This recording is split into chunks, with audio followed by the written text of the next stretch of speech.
Apakah kita menyadari bahwa satu tindakan kecil dapat mengubah hidup seseorang? Pernahkah kita berpikir bagaimana kasih yang kita bagikan mungkin akan terus mengalir, bahkan jauh melampaui apa yang kita bayangkan? Di episode kali ini, kita akan merenungkan dan belajar dari kisah-kisah luar biasa tentang kasih yang diwujudkan dalam tindakan nyata. Kisah-kisah yang mengingatkan kita bahwa kasih bisa datang dalam bentuk apa saja. Tindakan sederhana, waktu, bahkan keberanian untuk peduli.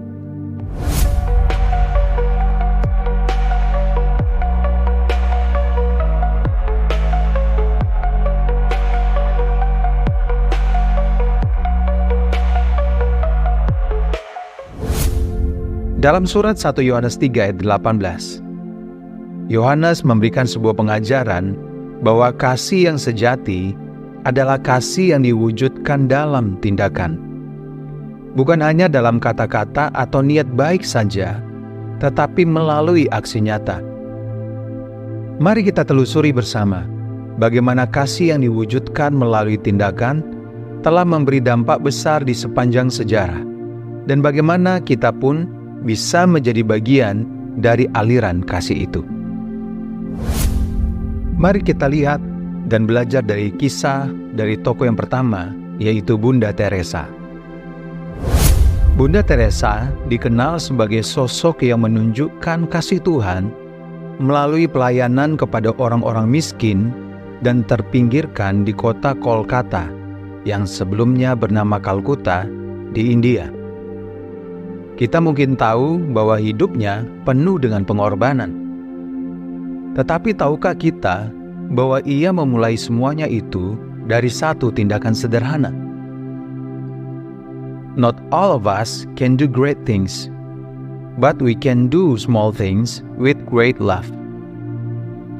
Tidak semua dari kita dapat melakukan hal-hal besar, namun kita dapat melakukan hal-hal kecil dengan cinta yang besar. Kata-kata ini adalah salah satu prinsip hidup Bunda Teresa. Ia menunjukkan bahwa kasih tidak perlu diwujudkan dengan hal besar atau kemewahan. Kasih itu bisa ditunjukkan lewat hal-hal kecil yang dikerjakan dengan cinta yang besar. Ketika Bunda Teresa memberi makan seorang anak yang kelaparan, merawat seorang yang sakit, atau menyentuh orang yang sekarat, ia tidak berpikir tentang imbalan atau penghargaan. Baginya, setiap orang yang ia layani adalah Kristus itu sendiri. Dari kisah Bunda Teresa, kita belajar bahwa kasih adalah tentang keberanian untuk keluar dari zona nyaman, melawan ego diri sendiri, dan memberi diri untuk orang lain. Pernahkah kita membayangkan bagaimana hal kecil yang kita lakukan bagi orang lain bisa berarti besar bagi mereka?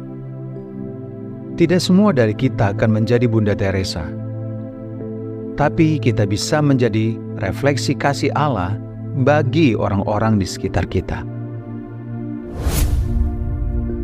Selanjutnya kita akan melihat kepada kisah yang kedua. Kisah tentang Malala Yousafzai dan perjuangannya untuk pendidikan. Malala Yousafzai, seorang aktivis muda dari Pakistan, adalah contoh lain tentang bagaimana kasih bisa diwujudkan dalam bentuk keberanian untuk memperjuangkan hal yang benar. Malala menantang diskriminasi yang melarang perempuan untuk belajar. Kasih yang mendorong Malala adalah kasih kepada teman-temannya dan keinginannya agar semua anak perempuan dapat memperoleh pendidikan yang layak. Pada usia 15 tahun, Malala ditembak oleh Taliban karena ia berbicara dan berjuang untuk hak pendidikan bagi anak-anak perempuan. Tapi, kejadian itu tidak menghentikannya. Ia bahkan lebih bersemangat untuk menyuarakan hak-hak anak perempuan, memperjuangkan kasih dalam bentuk keadilan dan kesempatan yang sama. Dia punya sebuah ungkapan, "One child, one teacher, one book, one pen can change the world." Satu anak, satu guru, satu buku, satu pena dapat mengubah dunia. Kisah Malala mengajarkan kita bahwa kasih tidak selalu hadir dalam bentuk yang lembut atau langsung terasa manfaatnya. Terkadang, kasih juga membutuhkan keberanian, ketangguhan untuk melawan ketidakadilan. Kasih juga berarti berjuang untuk hal yang benar. Mungkin ada orang-orang di sekitar kita yang membutuhkan kita untuk berdiri dan bersuara bagi mereka. Sudahkah kita melakukan sesuatu? Kasih dalam tindakan tidak hanya terlihat dalam bantuan fisik, tetapi juga dalam dukungan moral dan perjuangan bagi mereka yang membutuhkan. Kisah yang ketiga bersumber dari Alkitab, yaitu kisah orang Samaria yang murah hati. Kisah orang Samaria yang murah hati adalah salah satu perumpamaan Yesus yang sangat menyentuh hati. Seorang pria Yahudi diserang, dirampok, dan terluka di jalan. Beberapa orang melewati pria itu tanpa menolong. Bahkan imam dan orang Lewi pun mengabaikannya. Namun seorang Samaria yang secara budaya seharusnya bermusuhan dengan orang Yahudi malah menghentikan perjalanannya untuk menolong. Orang Samaria itu tidak hanya menolong, tapi ia juga memastikan pria tersebut mendapat perawatan yang baik.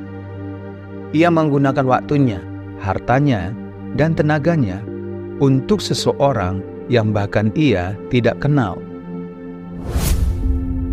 Kasih itu melampaui batas suku, agama, atau status sosial. Di tengah dunia modern yang seringkali membuat kita terkotak-kotak, kisah orang Samaria ini menjadi tantangan bagi kita semua. Apakah kita akan menolong hanya ketika nyaman? Ataukah kita bersedia keluar dari kenyamanan kita untuk menunjukkan kasih yang tulus kepada sesama? Di dalam kehidupan kita sehari-hari pun kita dapat menemukan kisah-kisah inspirasi. Kadang, inspirasi terbesar datang dari orang-orang biasa yang melakukan hal-hal yang luar biasa. Contohnya, seseorang tetangga yang membantu tetangganya yang sakit dengan memberikan makanan, atau seorang karyawan yang mengumpulkan dana untuk rekan kerjanya yang sedang mengalami kesulitan. Ada begitu banyak kisah kasih dalam tindakan di sekitar kita yang tidak terdokumentasi, tetapi dampaknya terasa nyata. Kita mungkin mengenal seseorang yang menyumbangkan waktu di panti asuhan, atau mungkin kita pernah menjadi saksi dari seseorang yang memberikan bantuan dengan diam-diam. Kasih itu nyata ketika diwujudkan dalam perbuatan, bukan hanya dalam kata. Kisah-kisah ini mengingatkan kita bahwa kasih tidak selalu membutuhkan pengakuan atau sorotan. Kasih bisa terjadi dalam kesunyian, dalam hal-hal kecil, namun tetap berdaya besar. Kasih adalah sebuah tindakan, sebuah perjalanan yang membutuhkan ketulusan dan keberanian. Dari kisah-kisah di atas, kita belajar bahwa kasih dapat diwujudkan dengan berbagai cara. Dalam bentuk tindakan sederhana, keberanian untuk memperjuangkan yang benar, atau pengorbanan yang besar. Kasih dalam tindakan bukan hanya mengubah orang lain, tetapi juga mengubah kita. Mari kita mulai dari hal-hal kecil, dari rumah kita sendiri, tetangga kita, rekan kerja kita, dan siapa saja yang Tuhan tempatkan di sekitar kita. Kasih tidak harus menunggu momen besar. Kasih bisa dimulai kapan saja, melalui hal sekecil apapun yang kita lakukan dengan tulus. Hari ini kita diundang untuk menjadi saluran kasih Tuhan dalam kehidupan sehari-hari. Mulailah dari tindakan kecil dan sederhana. Mulailah dari lingkungan terdekat. Mulailah dari hati yang tulus. Karena pada akhirnya, kasih yang kita bagikan tidak hanya akan berdampak bagi mereka yang menerima, tetapi juga bagi diri kita sendiri dan dunia di sekitar kita. Terima kasih telah menyaksikan episode kali ini. Semoga kisah-kisah ini menginspirasi kita untuk hidup dalam kasih yang nyata. Sampai bertemu di episode berikutnya dalam seri Kasih dalam Tindakan. Tuhan Yesus memberkati kita semua.